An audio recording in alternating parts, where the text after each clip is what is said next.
Okay guys, Sarge 1911 here today. I hope you're ready for a video. I'm pretty much ready. I got something that's pretty unique.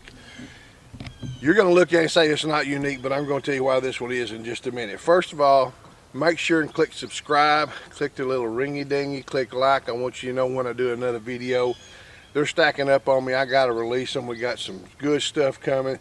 Go check out sergeant1911.com. See what you can find.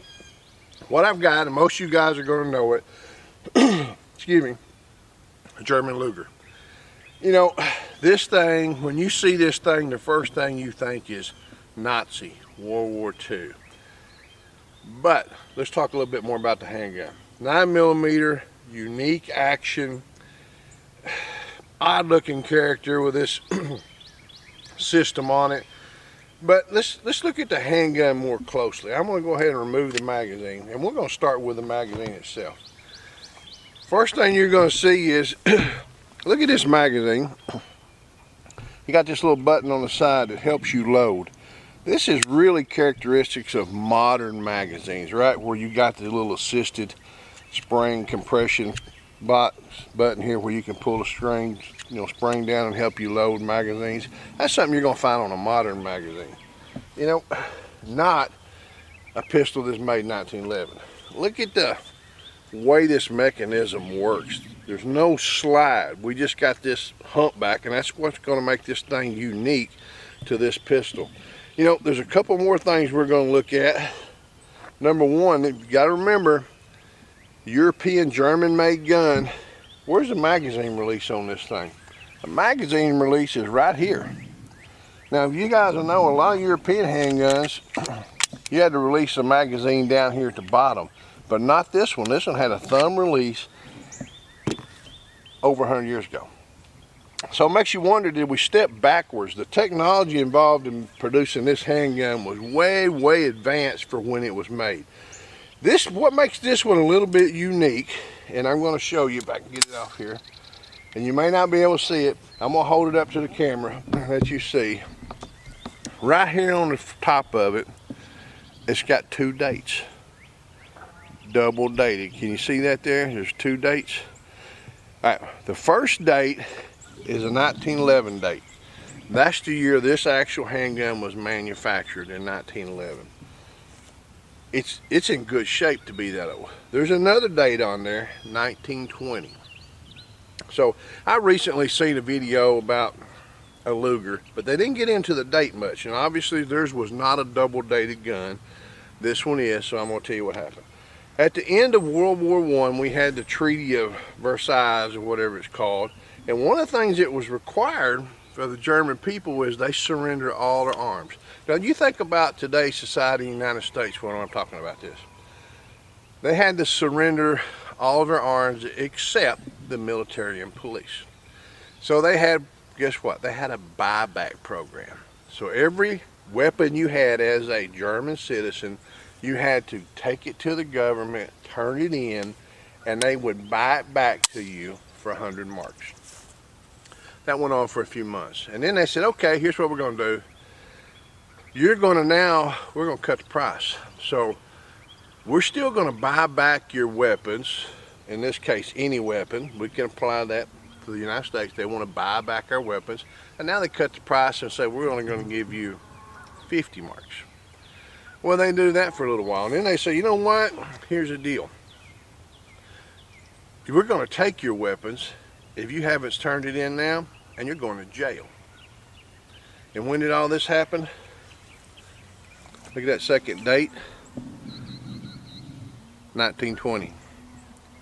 So when did Hitler come to power? In the early 30s. They invaded Poland in 1939. German people had no weapons. So we started with a buyback program that they paid us money. Then there was less money, and then that moved into, your ass is going to jail if you got a freaking firearm. Nazis. Now, don't get me wrong, nobody get your panties in a wad and saying we got a bunch of Nazis in the United States. What I'm saying is just simply this. A nation unarmed can't defend itself. So you guys think about that when it's election time and time to vote. You vote Second Amendment is what you vote. let's go back to the weapon. Look at the unique shape and angle of the handgun. Really, really a nice pointing handgun.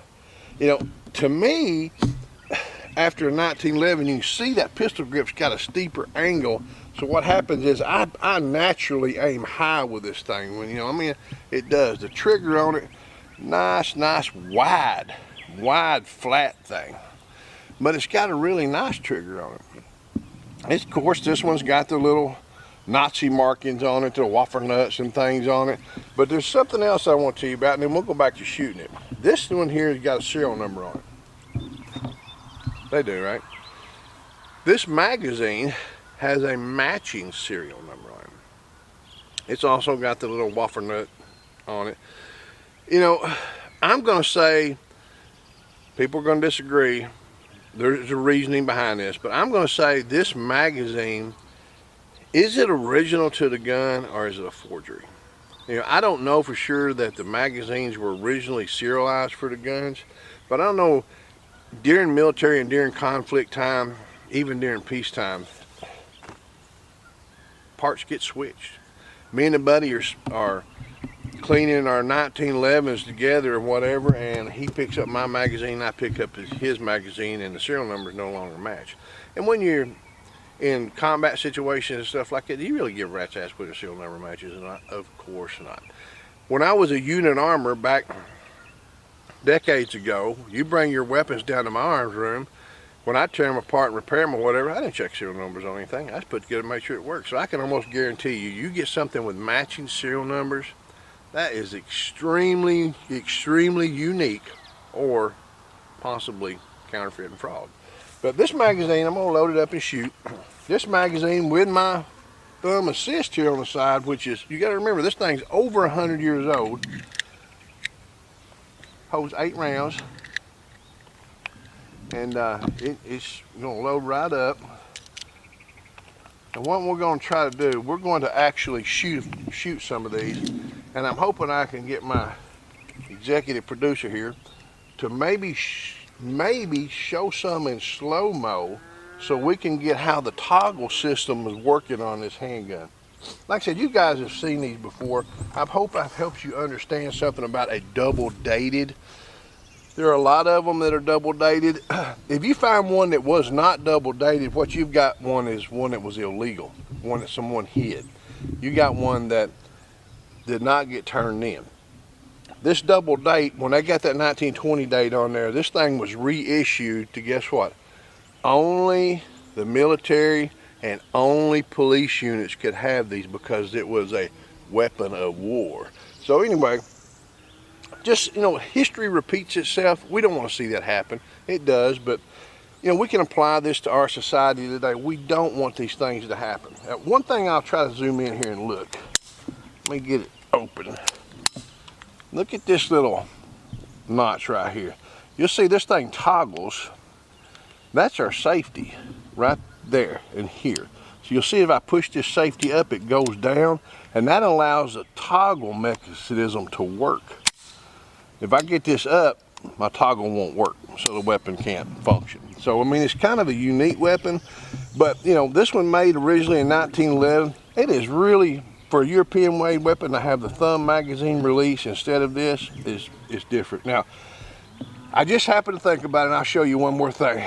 Right down here on the inside of the pistol grip, there's some markings. Now, I have a friend of mine who is a German national. She translated this to me for me one time, and she said this was part of a police unit in Bavaria. Now, I could be, it's been several years since I talked to her. That might not be accurate in Bavaria, but it was marked, this was for a police organization in Germany, you know, between World War I and World War II. So, like I said, this pistol's a little bit unique. There's still a lot more out there that can be found. Prices are going up. You know, I think the uniqueness of this pistol is got multiple things. Of course, how it functions, it's immediately, you set off Nazi, but that double date right there, that tells us a lot if we start looking about the history of guns. So I'm gonna put my ears on and load it up, and we're gonna shoot this magazine full.